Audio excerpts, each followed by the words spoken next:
Dy ngjarje ndodhin në të njëjtën kohë, pothuajse në të njëjtën kohë, do të thonë ndodh protesta studentëve. Në tetor dhe dalja publike e UÇK-s. Për të parën, doktor Rugova insistonte që mos bëheshin.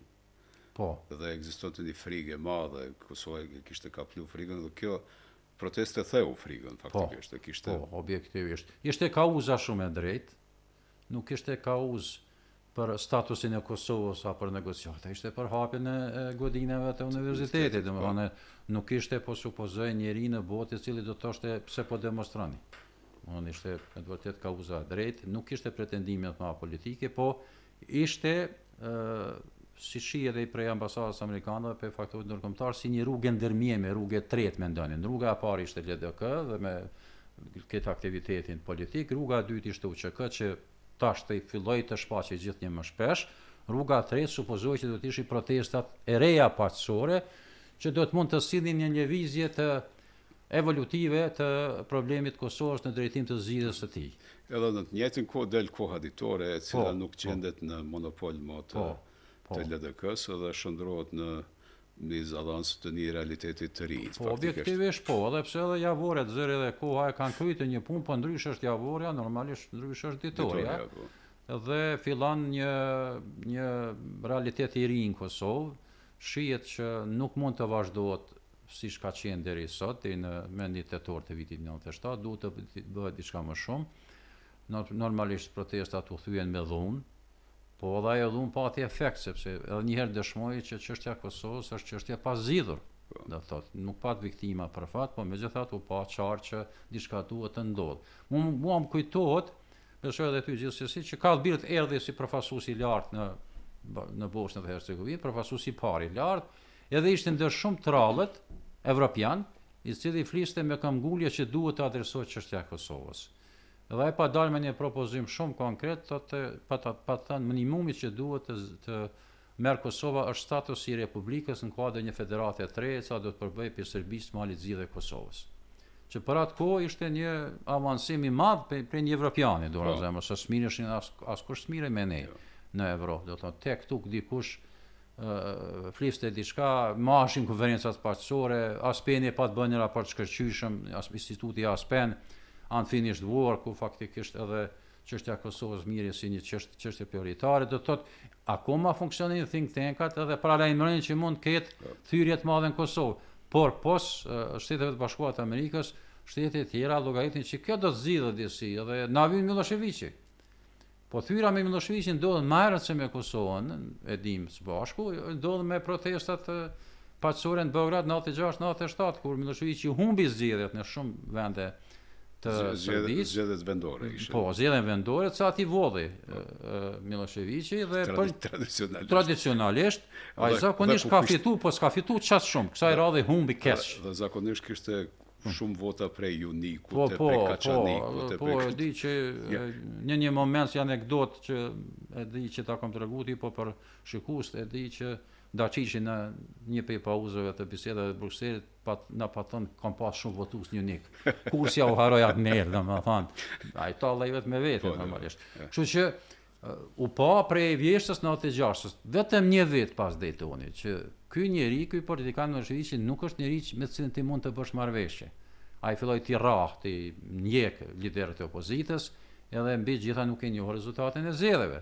U pa të bën një emisar special i OSBE-s, Felipe González, ish kryeministri spanjoll, i cili do të përmendë pastaj edhe për ne si një farë emisar special i OSBE-s kur filloi lufta në Kosovë, dhe u mbrit deri te një rezultat. Po kryesore u pa që ky është një figurë tranzitore Miloševiqi, nuk mund të llogarisësh në të që mund ta zgjidhësh çështjen e Kosovës apo ta mbash paqen në Ballkan. Edhe hym në vitin, domethënë dalin në dalja në Laush, në Laush me maska kështu, ishte në faqe të parë të kohës, dhe hym në vitin 1998, unë mbaj mend natë të vitit të ri, 1997-98, Serbia kishte shpërnda atë shumë armë në Prishtinë, sa që s'kishte fishek zjarre atë natë kishte vetëm armë. Të gjithë serbët, më dukeshin se krejt serbët e Prishtinës kishin dalë me armë, me gjujt në atë natë vitit të ri për me tregu që kemi. Jemi këtu dhe pe nesh parët Jeta juj, fati juj, se me të vërtet ishte situatë, edhe mua më kujtohet shumë mirë se çfarë ngjarje e rënd ka qenë 31 dhjetor vitit 97. Hymë në 98 dhe pastaj jemi nethe çka do të ndodhë tash e tutje, u pa që ekziston në ÇK-ja, nuk ishte gjasa më askush ta mohoj. Po e dyta, ne mendonim që disi do të ndodhë fare iniciative amerikano-evropiane edhe një mjegut që na ndodhi në janar të vitit 98 e pamundësoi ardhen e Ishingerit edhe Gellbardit në Prishtinë. Ishte iniciativa e quajtur Ishinger Gellbard edhe ne si rëndon pritshim që me gjithat diçka më në fund do të lëviz. Po nuk erdhën se pati mjegun në Prishtinë. Edhe u zvarit hynëm në shkurt në muajin kur shpërthen lufta frontale midis UÇK-s dhe forcave serbe, pari në Likoshan e Qeres, pastaj edhe në Prekas. Dhe na ndodh pastaj ardha e Gellbardit, na kujtohet në Prishtinë ku edhe deklarimi i tij, i cili edhe sot e kësaj dite mendoj që ka qenë deklarim i pamatën dhe fatkeq i Gellbardit, sepse ai kishte parasysh përvojën e tij në Amerikën Latine.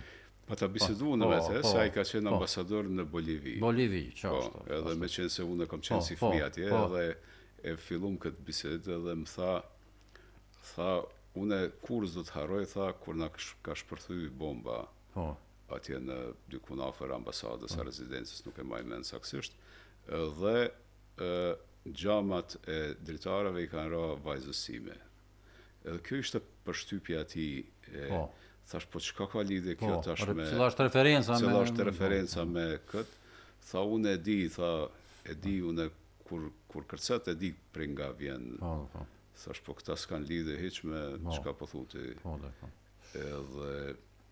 Por ajo mbeti në publik. Mbeti në publik edhe tash ky prej një skajt shkon në një skajt tjetër, prej një kritike të pakujdesshme, të pamatur ndaj UÇK-s, kur ndodh Prekazi, i merr fotografit me ngjyra, s'po di atë kanë qenë të Albanit, atë Azirit, na i kemi pas bërë. Po, edhe e shtin zarf dhe shkon jashtë gjumë Miloševićit tavolinë, domethënë shkon një ekstrem tjetër çka ke bërë, po ju kish bërë Miloševići, po tash Milošević ka mund t'i thotë, po ti para 2 javë thash që janë terrorist. Tash unë sulmova në qerr dhe shtabin kryesor të terrorizmit në Kosovë, gjëra të tilla. Prandaj Gellbardi u pa qysh atëherë që është jo shumë i balansuar. Unë më taku shumë herë, edhe në 98 edhe në 99 kur pata shkuan në Amerikë. Po zemrën e ka pas në vendin e dur, si thuhet. Po me gjas takti diplomatik i mungonte, përvoja me rajon i mungonte, dhe kështu ndodhi që të krijohen rrethanat për Holbrukun dhe Hillin, midis tjerash edhe për shkak që presidenti Rugova disa herë kishte shkruar zonjës Holbruk, sekretar shtetit, ju lutem që ta caktoni zotin Holbruk si emisar special për shkak të përvojës të tij në Bosnjë dhe efektivitetit të tij në Bosnjë. Dhe kështu do të ndodh pastaj se do të mirën seriozisht edhe pse Holbrukti siç e di mund nuk ka pas fare afinitete të madh për Holbrukun, për shkak që ka pasi konkurrencë për shumë sende të tjera. Tek e fundit kjo shprehet në Ramboje, ku vetëm Holbruk ka qenë më vonë, kur këtu analizojmë. Prandaj vin Holbruk dhe Hill, thash